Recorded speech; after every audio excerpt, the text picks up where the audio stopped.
урматтуу телекөрүүчүлөр, кадырлуу мусулман бир туугандар.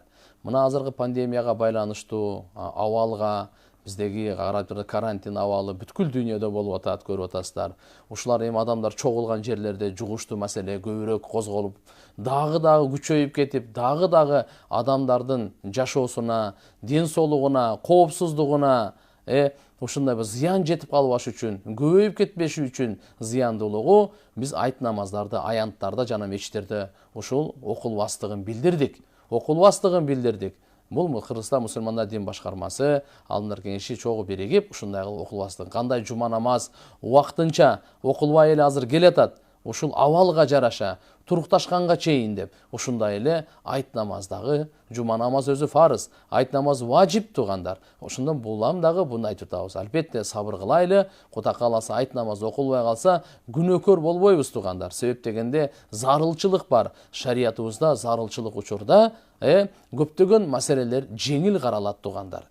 Ошондан улам мына бардыгыңыздар туура түшүнүк менен албетте элибизге рахмат, баары сабырдуулук менен Кудайга шүгүр, мынакей канчалык жүрөгүбүздө өйкөп атат, ушу мечит ачылса намаз окуйбуз деген. Бирок тартипке баш ийишибиз керек. Анткени баарыбыздын кызыкчылыгыбыз, бардык бала чакабыздын коопсуздугу, бала чакабыздын ден соолугу бул жерде маселе турат да туугандар. Ошондуктан өзгөлөрдү дагы ойлоп, бүткүл ааламда азыр көрүп атасыздар, оору күчөйүп аткан учурда Кудайга жакшы дуа кыла берели. Буюрса иншалла ошо жакшы күндөр, окуй турган күндөр дагы келет. Бизде деле эмес, бүткүл мусулман дүйнөсүндө, Саудияда баш болуп, Египетте мына каш болуп, бардык ошол мамлекеттерде дагы туугандар ошол айт намазы аянттарда, мечиттерде окууга алар тыюу салды туугандар. Биз дагы бүгүнкү күндө ошол окулбастыгы тууралуу муфтият атайы кабарын билдирди. Ошондуктан иншалла жакшы дуа кыла беребиз. Үй бүлөбү бала чакабыз менен айт майрамын, үй бүлөбүздүн тегерегинде майрамдайбыз туугандар. Баягындай топтолуп алып, шагыр тиги айттап, көчө кыдырып, андай болбойт. Айылдарга дагы өзгөчө эскертүү туугандар.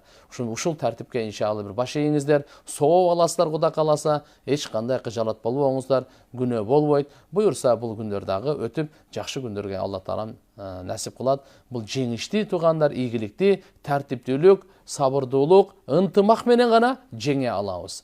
Жараткан Алла таала мына ушу өкмөтүбүзгө дагы, бийликке дагы карагыңыз, падышабызга, мына ушул жердеги өзгөчө мына докторлорго, өзгөчө мына укук коргоо органдарына биз терең ыраазычылык билдиребиз. Себеп дегенде ушу элибиздин коопсуздугу, ден соолугуна байланыштуу канча деген булар иш кылып түнү күн дебей, күндү түн дебей, буларга терең ыраазычылык билдиребиз. Кудай кааласа булардын мээнети Алланын алдында кадырланган, бааланган, буларга дагы сооп берилет.